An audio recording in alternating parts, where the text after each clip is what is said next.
Hello बच्चों, good morning. फिर से हम आ गए भाई। अब हम लोग जो भी बचा था आपका पूरा थ्योरी कवर करा देंगे, फिर हम लोग स्टार्ट करेंगे नेक्स्ट सेशन में प्रैक्टिकल चीजें। ठीक है, बट आपको थ्योरी अच्छे से समझना है। क्या करना है, हम थोड़ा थोड़ा इसकी मीनिंग क्लियर करते जाएंगे। आपको डिटेल्स में अब पढ़ना है। अब हम आपको रीडिंग नहीं कराएंगे, अब आपको खुद से रीड करना रहेगा। हम इसकी मीनिंग बताते जाएंगे। चलो, क्या फीचर्स है कंपनी के, क्या क्या साइलेंट फीचर्स होंगे। Incorporate association. इनकॉर्पोरेट एसोसिएशन का मतलब क्या होता है कि भाई आपकी कंपनी कंपनी एक्ट के अंदर क्या होगी, इनकॉर्पोरेट होगी। ठीक है ना। विदाउट मस्ट है रजिस्ट्रेशन कराना। No company can into existence being the created by law. ठीक है, जब तक आप इसका रजिस्ट्रेशन नहीं कराएंगे तब तक कोई भी कंपनी का एग्जिस्टेंस नहीं होगा। ठीक है ना। चलो आगे देखो। सेपरेट लीगल एंटिटी का मतलब क्या होता है। सेपरेट लीगल एंटिटी का मतलब हमने बता दिया था। आप कंपनी का इनकॉर्पोरेशन जैसे ही कराता है भाई कोई भी मेंबर है, तो कंपनी और कंपनी के मेंबर बोथ आर सेपरेट। ठीक है ना। Perpetual existence. कंपनी के मेंबर की डेथ हो जाती है फिर भी कंपनी एग्जिस्ट रहती करती है। कॉमन सील होती है भाई, कंपनी की एक अपनी कॉमन सील होती है जो कि आप जानते हो।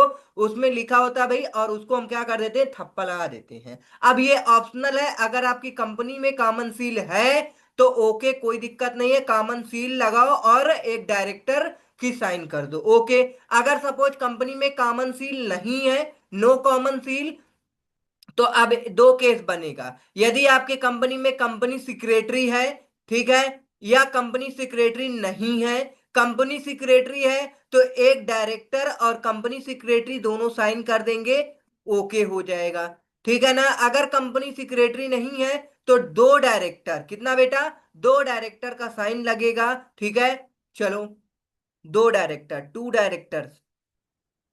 ओके बेटा, चलो। कंपनी सेक्रेटरी अगर है तो एक डायरेक्टर और कंपनी सेक्रेटरी के साइन से आपका काम हो जाएगा, अगर नहीं है तो दो डायरेक्टर। चलो, कॉमन सील समझ में आया होगा भाई। आप रीडिंग कर लेना इसका अच्छे से। आगे देखो। लिमिटेड लायबिलिटी हमने बता दिया है। लायबिलिटी कंपनी के अंदर लिमिटेड होती है, जितना मेंबर क्या देता है भाई, एग्रीड अमाउंट टू पे द कंपनी। ठीक है ना। अलॉटेड शेयर होंगे, वो फुल्ली पेड अप शेयर के लिए लाइबल होंगे, और उससे ज्यादा कोई लायबिलिटी नहीं एराइज होगी। Distinction between ownership and management. देखो भाई, ओनरशिप एंड मैनेजमेंट में डिफरेंस क्या होता है। कंपनी के ओनर भाई, शेयर होल्डर जो होते हैं वो ओनर होते हैं। क्या होते हैं, जो आपके शेयर होल्डर्स होते हैं वो ओनर्स होते हैं। अब जरूरी नहीं है कि ओनर इस कंपनी को मैनेज करे। ठीक है ना। कर भी सकता है अगर वो पढ़ा लिखा है तो। ठीक है ना भाई। तो कौन मैनेज करेगा, बोर्ड ऑफ डायरेक्टर मैनेज करते हैं। ठीक है ना। बोर्ड ऑफ डायरेक्टर मैनेज करते हैं। चलो, तो आई होप समझ में आया होगा। Not a citizen. अब नॉट अ सिटीजन, भाई आपकी कंपनी कोई सिटीजन थोड़ी होती। Company is not a citizen in same sense a natural person नहीं है। ठीक है ना। ये एक प्रकार की आर्टिफिशियल पर्सन है। चलो, जितना नेचुरल पर्सन को राइट्स हैं वो सारे राइट्स आपकी कंपनी को भी मिलते हैं, कुछ राइट्स को छोड़ करके। जैसे कंपनी ना तो पढ़ सकती है, ना तो शादी कर सकती है, ना किसी से वादा कर सकती है। तो ये सारी चीजें छोड़ करके बाकी सारे काम, जैसे एक ह्यूमन बीइंग, जैसे हम एक मनुष्य को मिलता है, वो सारी चीजें कंपनी को भी मिलता है, वो सारे राइट्स। चलो, ट्रांसफरेबिलिटी ऑफ अ शेयर्स। देखो भाई, अब इसमें आपका दो केस है। अगर आपकी पब्लिक कंपनी है या फिर प्राइवेट कंपनी है। पब्लिक कंपनी है तो फ्रीली आप किसी को भी आप अपना शेयर ट्रांसफर कर दो, कोई दिक्कत नहीं है। लेकिन प्राइवेट कंपनी के केस में ये क्या है, फ्रीली आप ट्रांसफर नहीं कर सकते हो, नॉट अलाउ। ठीक है ना। चलो, आगे देखो। Maintenance of books. बुक्स का मेंटेनेंस कैसे होता है भाई। कंपनी के अंदर आप अगर मेंबर बनोगे, किसी भी कंपनी के शेयर होल्ड करोगे, तो उस कंपनी के रजिस्टर मेंटेन होंगे, कौन हमारे कंपनी का शेयर होल्डर है, ठीक है, कौन डिवेंचर होल्डर है। भाई शेयर होल्डर भाई अगर आप क्या करते हो, डिबेंचर होल्ड करते हो, तो आपको रजिस्टर्ड आप डिबेंचर होल्डर मतलब रजिस्टर्ड आप डिबेंचर में लिखा जाएगा आपका नाम। अगर आप शेयर होल्ड करते हो तो शेयर होल्डर आप रजिस्टर्ड में नाम लिखा जाए आपका, लिखा जाएगा। तो और आपके फाइनेंशियल स्टेटमेंट से रिलेटेड बुक्स ऑफ अकाउंट बनाए जाते हैं, जैसे कि balance sheet, PNL account, cash flow and notes to account. चलो, पीरियोडिक ऑडिट भी होती है आपकी कंपनी। देखो भाई, अब तो क्या कर दिया गया है, कंपनी को ऑडिट कराना कंपलसरी कर दिया गया है। A company has to get its account periodically audited through the chartered accountant बेटा। ठीक है ना, आपका फ्यूचर ब्राइट है, याद रखना। Appointed for the purpose of by the share holders on the recommendation of board of directors. मतलब कि बोर्ड ऑफ डायरेक्टर रिकमेंड करेंगे और अपॉइंट करेंगे शेयर होल्डर। ये सब बात हम लोग कहाँ पढ़ेंगे बेटा, थोड़ी सी बस आपको पता होना चाहिए। ये सारा सब कुछ हम लोग पढ़ेंगे ऑडिट में, ठीक है, सीए इंटरमीडिएट में। Right of access to information. अब देखो भाई, आपके कंपनी के अंदर अलग अलग प्रकार के बुक्स ऑफ अकाउंट मिलेंगे, डॉक्यूमेंट्स मिलेंगे। तो इन बुक्स ऑफ अकाउंट्स का या फिर डॉक्यूमेंट्स का एक्सेस कौन कौन कर सकता है भाई? आप कंपनी के शेयर होल्डर्स हो, मेंबर्स हो, आप इंस्पेक्ट कर सकते हो, ठीक है ना, आराम से देख सकते हो, ले सकते हो, कोई दिक्कत नहीं है। ठीक है, कंपनी के और डॉक्यूमेंट्स होते हैं जैसे कि एमओए, एओए, ये पब्लिक डॉक्यूमेंट्स हैं। इन्हें क्या किया जाता है, नॉमिनल फीस पे करके कोई भी देख सकता है। Right of share holder of the company to inspect the books, its books of account with the exception of the books open for the inspection under the statute. ठीक है ना, is govern by the article of association. यदि article of association and statute में govern किया जाता है तभी आप ले सकते हो। The share holders have a right to seek information from the directors by participating in meeting of the company and through the periodic report. चलो, अब देखो भाई, आगे आपका क्या आता है, types of a company. Types of a company, बहुत प्रकार की कंपनियां होती हैं, आपको हमने बताया है। गवर्नमेंट कंपनी हमने बताया था, ठीक है ना, not less than 51% paid up share capital. किसी भी कंपनी में कोई भी गवर्नमेंट 51% का इन्वेस्टमेंट कर देती है तो वो कंपनी आपकी क्या बन जाती है, गवर्नमेंट कंपनी बन जाती है। अभी हमने ऊपर बताया। फॉरेन कंपनी के बारे में हमने बताया कि कोई भी कंपनी है incorporated outside India, has a place of business in India, whether itself through our agent or physically through electronic mode, conduct any business activity in India, any manner, other manner। चलो, okay, foreign company. Private company के case में हमने ये बताया था point, देखो भाई, restrict the right to transfer it share. और हमने बताया था मिनिमम 2, मैक्सिमम 200। कुछ चीजें ये है आपको याद रखना है, ठीक है ना।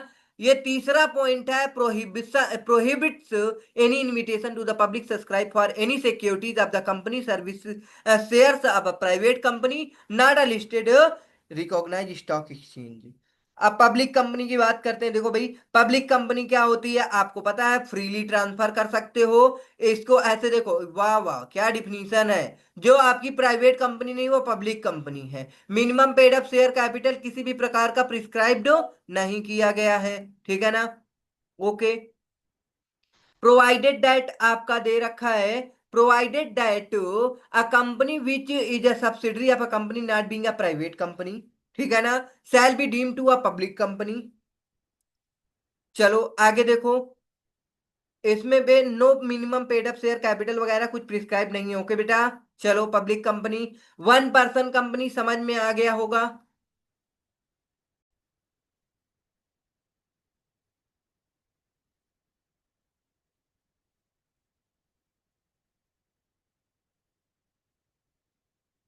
हाँ बच्चों, चलो, अब स्मॉल कंपनी हम देखते हैं क्या है। As per section 285 of the companies act 2013 define the small company mean the company. देखो भाई, इसमें क्या है, कोई भी कंपनी स्मॉल कंपनी कब बनेगी, जब उसका paid up share capital exceed नहीं होगा, कितने से बेटा, does not exceed 4 crore rupees. Okay, या फिर टर्नओवर कितना नहीं एक्सीड होना चाहिए, as per its last profit and loss account immediately preceding financial year 40 crore. 4 crore and 40 crore, याद रखना। ठीक है ना? 4 crore and 40 crore. Paid up share capital अगर 4 करोड़ से कम है बेटा, और प्रॉफिट एंड लॉस अकाउंट में जो टर्नओवर दे रखा है वो आपका 40 करोड़ से कम है, तो आपकी कंपनी कौन सी कंपनी बन जाएगी बेटा? स्मॉल कंपनी बन जाएगी। फ्यूचर में इस लिमिट को एक्सीड भी किया जा सकता है। देखो, फ्यूचर में इस 4 करोड़ को 10 करोड़ बनाया जा सकता है, और इस 40 करोड़ को 100 करोड़ भी बनाया जा सकता है। ओके बेटा, चलो। तो ये इंपॉर्टेंट नहीं है, केवल ये दोनों पॉइंट आप लिख दोगे तो आपका कंप्लीट हो जाएगा। स्मॉल कंपनी की डिफिनीशन आपको लिखना है, तो प्रॉपर तरीके से आपको सेक्शन भी याद रखना।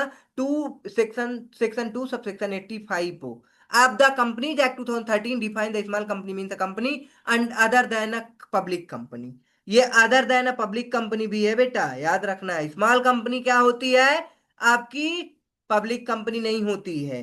ठीक है ना? उसके बाद nothing in the clause should apply, इसमें आपका होल्डिंग एंड सब्सिडरी क्लॉज नहीं अप्लाई होता। ठीक है ना? सेक्शन 8 क्लॉज नहीं अप्लाई होता। A company a body corporate govern any special act, ये भी अप्लाई नहीं होगा। अब लिस्टेड कंपनी क्या होती है? वो कंपनी जो किसी रिकॉग्नाइज स्टॉक एक्सचेंज में लिस्ट होती है उसे हम लिस्टेड कंपनी बोलते हैं बेटा, याद रखना।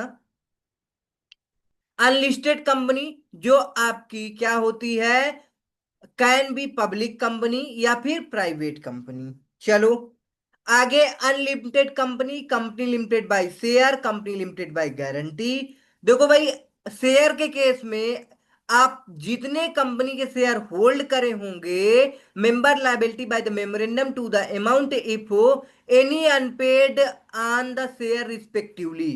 आप जय भाई, सपोज किसी कंपनी के आपने 1 लाख शेयर ले रखे हैं, ठीक है ना, और इसकी फेस वैल्यू 10 रुपया है, और इसमें से 5 रुपए मंगा लिया गया है, तो 5 रुपए पर शेयर अनपेड है, तो उतने के लिए आप लाइबल रहोगे। तो ये लिमिटेड बाई शेयर्स है।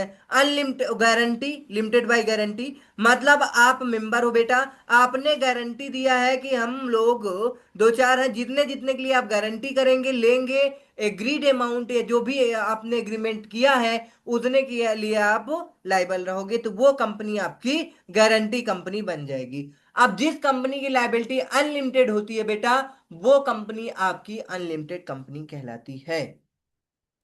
ठीक है, चलो आई होप समझ में आया होगा। आगे दे रखा है होल्डिंग कंपनी, हमने बता दिया है। सब्सिडरी एंड होल्डिंग कंपनी दोनों क्या कौन सी कंपनी होती है?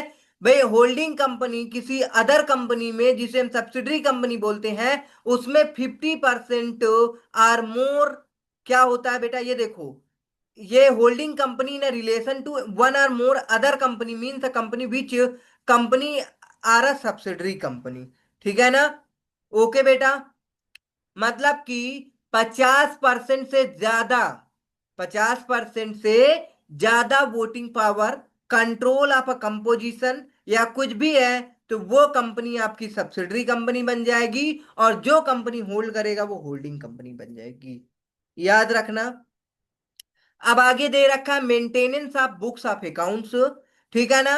अब आपको बुक्स ऑफ अकाउंट कहां पे मेंटेन करके रखना है? As per section 128। ठीक है ना? कंपनी एक्ट 2013 में आपको एक सेक्शन मिलेगा 128। इसके अकॉर्डिंग भाई हर एक company, every company shall prepare and keep, मतलब बनाकर उसे रखेगी एट इट्स रजिस्टर्ड ऑफिस। कहां पे बेटा? Registered office. Books of account को, किसको? Books of account and other relevant books and papers and financial statement for every financial year. ठीक है ना? मतलब books of account and relevant books and papers and financial statement for every financial year. Financial statement तो हर साल बनेगा भाई, ठीक है ना, और हर साल का रखा जाएगा। चलो, which give true and fair view of the state of the affairs of the company including that of its branch office. चाहे वो आपकी कंपनी का ब्रांच ऑफिस का हो, या फिर आपकी रजिस्टर वो सॉरी हेड ऑफिस का हो। ठीक है ना? If any and explain the transaction affected both at the registered office. ठीक है ना, and it branches and such books shall be kept on accrual basis. ठीक है बेटा, ये बुक्स ऑफ अकाउंट कैसे रखी जाएंगी बना करके बेटा, अक्रूवल बेसिस पे and according to the double entry system. याद रखना ये दो पॉइंट आपको बुक्स ऑफ अकाउंट में बहुत इंपॉर्टेंट है। बुक्स ऑफ अकाउंट आपकी एक्रूवल बेसिस में बनाई जाती है और इसमें डबल एंट्री सिस्टम पे प्रिपेयर किए जाते हैं। ठीक है ना, ये दो पॉइंट इंपॉर्टेंट है। कहां पे रखा जाता है भाई, रजिस्टर्ड ऑफिस में रखा जाता है। कौन कौन से books and paper financial statement हर साल हर एक कंपनी को, ठीक है ना। ओके बेटा, कहां पे, रजिस्टर्ड ऑफिस या फिर एनी ब्रांच, कहीं भी रखने की बात हो जाए तो, ठीक है ना। किस बेसिस पे, अक्रूवल बेसिस पे, और सिस्टम कौन सा होगा, डबल एंट्री सिस्टम होगा। प्रोवाइडेड फर्दर दैट कंपनी में keep such books of account other relevant papers in electronic mode. मतलब कहने का, अदर मोड में भी रखा जा सकता है, फिजिकली नहीं है तो इलेक्ट्रॉनिक मोड में भी रखा जा सकता है। एज में बी प्रिस्क्राइब्ड, जैसे आपस में आप लोग डिसाइड करेंगे वैसा रख सकते हो। अब फाइनेंशियल स्टेटमेंट का प्रिपरेशन कैसे होगा, देखो देखो अभी आपको हमने कौन सा सेक्शन बताया, सेक्शन 128, ठीक है ना। इसके अकॉर्डिंग मेंटेनेंस किया जाता है बुक्स ऑफ अकाउंट का। याद रखना, कुछ सेक्शन आपके लिए इंपॉर्टेंट रहते हैं और उनको याद करना एक आम बात हो गई है। जैसे अभी हमने आपको बताया, क्या बताया भाई, स्मॉल कंपनी, वो टू सेक्शन 2 सब सेक्शन 85 है। आम बात है भाई, सबको याद रहता है। Maintenance of books of account, ये क्या होता है, maintenance of books of account कौन सा सेक्शन डील करता है, आपका सेक्शन 128, ठीक है। और आपकी बात करें भाई, प्रिपरेशन ऑफ फाइनेंशियल स्टेटमेंट, तो आप फाइनेंशियल स्टेटमेंट किस सेक्शन के अकॉर्डिंग प्रिपेयर किया जाएगा, सेक्शन 129 के अकॉर्डिंग, ठीक है ना। फाइनेंशियल स्टेटमेंट में क्या क्या आएगा, ठीक है, बहुत इंपॉर्टेंट टॉपिक है आपके लिए। इसमें ज्यादा सीए फाउंडेशन में नहीं इंपॉर्टेंट इतना ज्यादा, लेकिन आपको सीए इंटरमीडिएट में यही ज्यादातर पढ़ने को मिलेगा, ठीक है ना। लेकिन आपको ये सारी चीजें आनी चाहिए। फिर उसके बाद forms of a balance sheet, balance sheet कैसे फॉर्म किया जाता है, आपको इसे अच्छे से 2 से 4 बार बनाकर घर पे आना है, ठीक है ना। होमवर्क लिख लो सबसे पहले। Part 1, forms of a balance sheet. देखो बेटा, ये किस के अकॉर्डिंग बनती है, ये सारी चीजें, सेक्शन आपका कौन सा आएगा, चलो देख लो। एज पर कंपनी, ये देखो, schedule 3, schedule 3 to the companies act 2013 deal with the format of the financial statement, ठीक है ना। पार्ट 1 में बैलेंस, वो क्या है बताओ भाई, पार्ट 1 में पीएनएल अकाउंट है कि पार्ट 2 में है, हाँ पार्ट 1 में बैलेंस शीट है और पार्ट 2 में आपका क्या है, प्रॉफिट एंड लॉस अकाउंट है। ये देखो, पार्ट 1 हो गया आपका बैलेंस शीट, पार्ट 2 क्या आएगा, प्रॉफिट एंड लॉस अकाउंट का, ठीक है। चलो, तो इन सारे के सारे फॉर्मेट को, ये फॉर्मेट को आपको बना लेना है 1 से 2 बार, ठीक है। सारी चीजें याद नहीं करनी है, ये चैप्टर आपका कंप्लीट हो चुका है। ये आपको होमवर्क क्या है भाई, फॉर्मेट तैयार करके इसको लर्न करना है। चलो, आगे हम लोग ये बात करते हैं, सेक्शन आपका क्या था, 129। Under section 129 of the companies act 2013 financial statement shell give true and fair view. Financial statement क्या करता है भाई, आपको ट्रू एंड फेयर व्यू देता है, किससे related, affairs of the company and companies, ठीक है ना। Comply with the notified accounting standards, मतलब जब आप अपनी कंपनी के बुक्स ऑफ अकाउंट को मेंटेन करोगे तो आपको क्या करना पड़ेगा, अकाउंटिंग स्टैंडर्ड्स को कंप्लाई करना पड़ता है। याद रखना क्या, अकाउंटिंग स्टैंडर्ड्स, जिसे बोलते हैं AS. And shall be in form or forms as may be provided for different classes of the company as prescribed in schedule 3, the board of director of the company shall be financial statement, मतलब कि आपके जो board आप director है company के, shall lay financial statement at every general meeting of a company. मतलब कि जब वो जनरल मीटिंग होगा तो बोर्ड ऑफ डायरेक्टर क्या करेंगे, इस फाइनेंशियल स्टेटमेंट को ले डाउन करेंगे, ठीक है ना।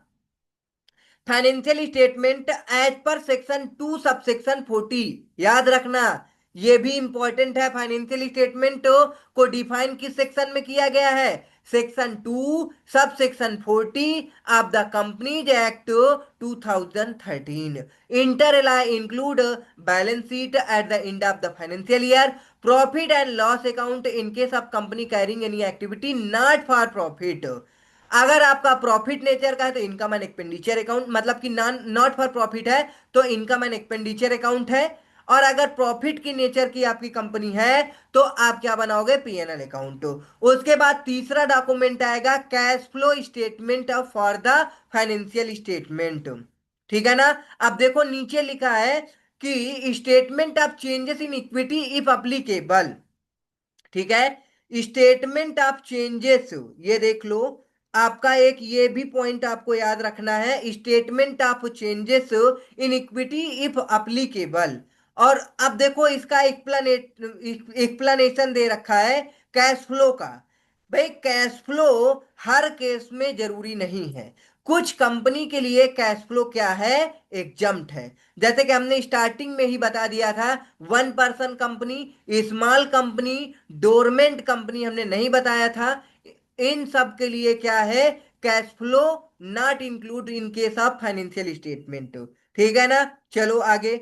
तो आई होप समझ में आया होगा भाई, फाइनेंशियल स्टेटमेंट में क्या क्या आएंगे, बैलेंस शीट आएगी, प्रॉफिट एंड लॉस अकाउंट आएगा। अगर आपकी क्या है भाई, अगर नॉन प्रॉफिट है तो क्या आएगा, इनकम एंड एक्सपेंडिचर अकाउंट है, कैश फ्लो स्टेटमेंट है, और statement of change in equity if applicable, ठीक है। चलो, requisite of financial statement, financial statement में क्या क्या होगा देखो, मतलब कि it shall give a true and fair view of the state of affairs of the company and at the end of the financial year. Provisions applicable, कौन कौन से प्रोविजंस अप्लीकेबल होंगे, देखो बेटा, आपकी कंपनी है तो कंपनी एक्ट 2013 तो अप्लीकेबल होगा ही होगा, साथ में और बॉडी भी अप्लीकेबल होती है, ठीक है ना। बॉडी का मतलब कि वो क्या है, बॉडी है जो रेगुलेटरी बॉडी है, क्या है, रेगुलेट करती है, ठीक है ना। Instance any insurance company, banking company, और any engage in the generation और सप्लाई ऑफ इलेक्ट्रिसिटी,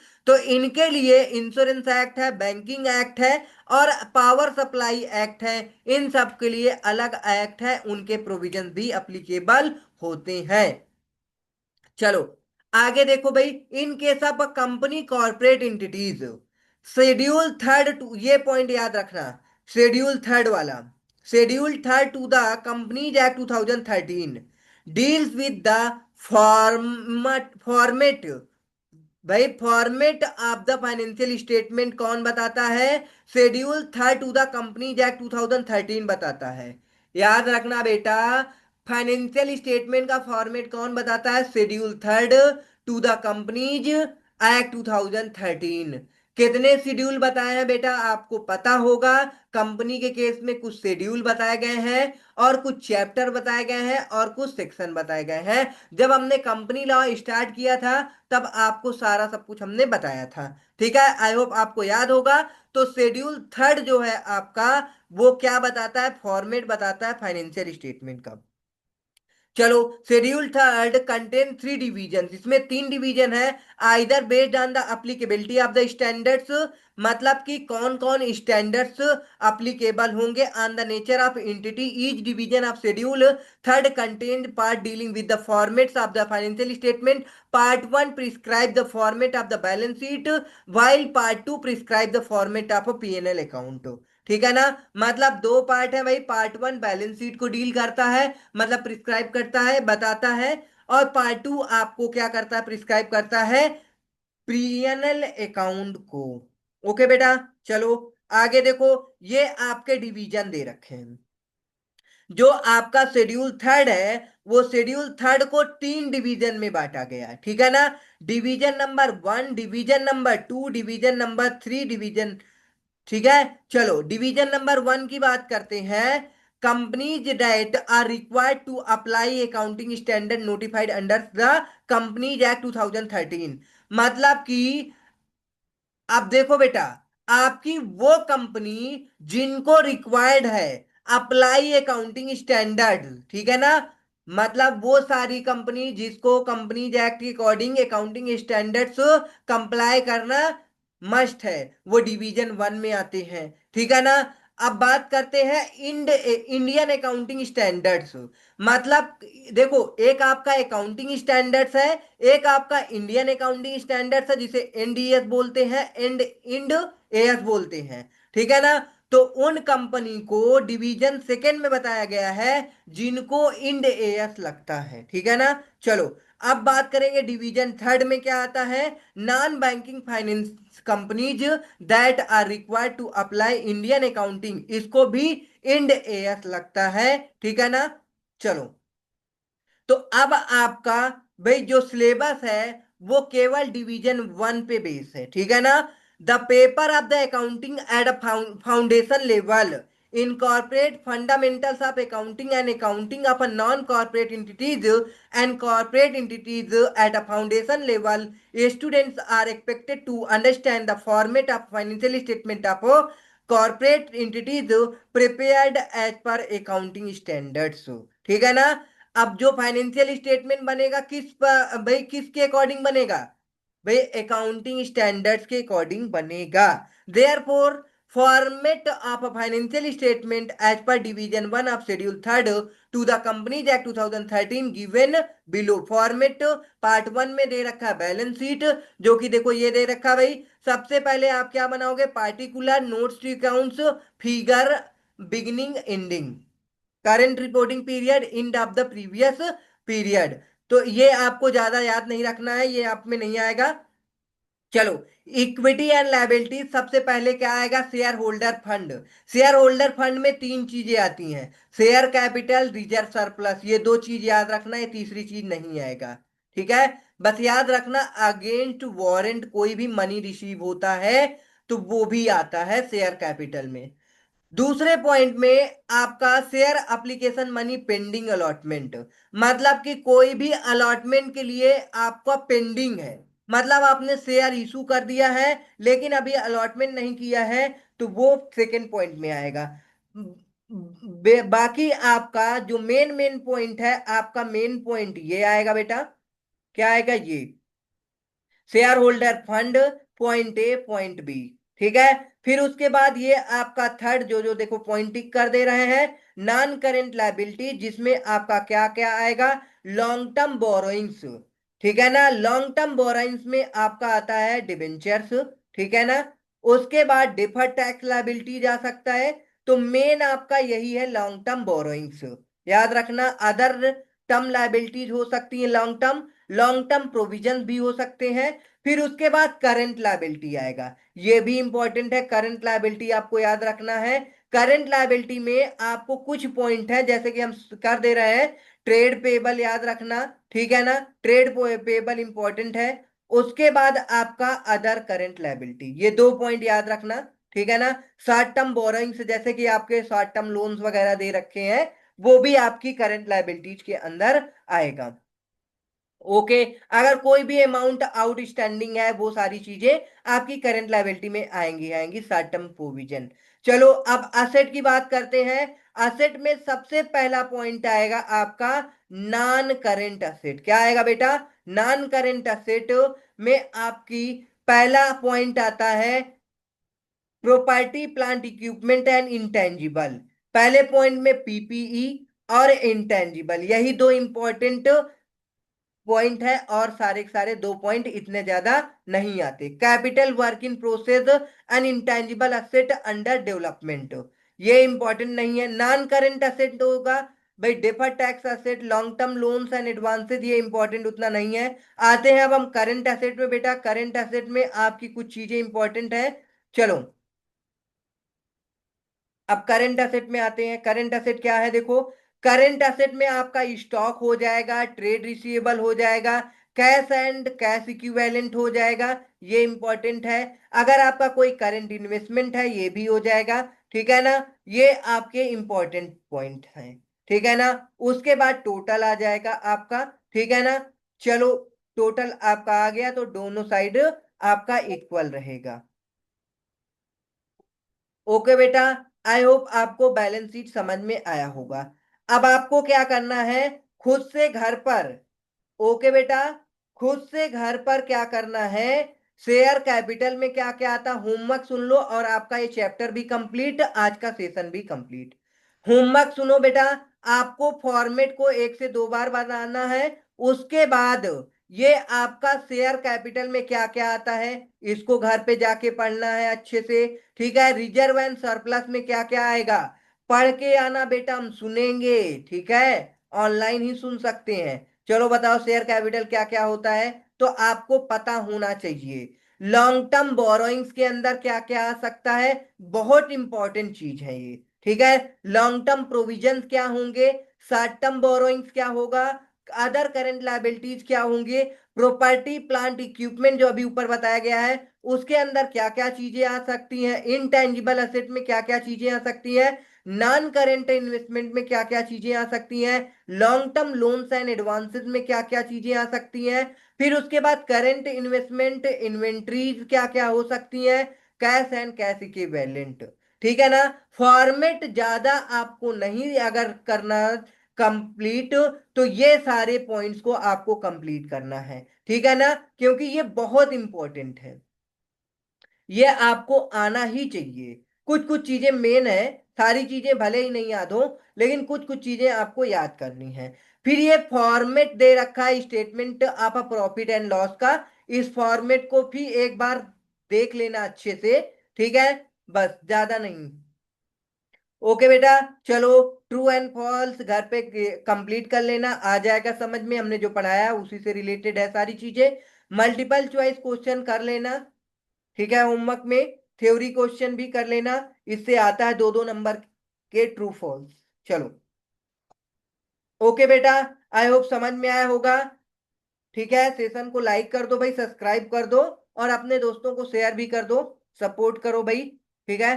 चलो मिलते हैं नेक्स्ट सेशन में अगले यूनिट के साथ, ठीक है। आपकी फर्स्ट यूनिट कंप्लीट हो चुकी है, सेकेंड यूनिट स्टार्ट करेंगे तो उसमें प्रैक्टिकल शुरू करेंगे। चलो, ओके बेटा, थैंक्स फॉर वॉचिंग।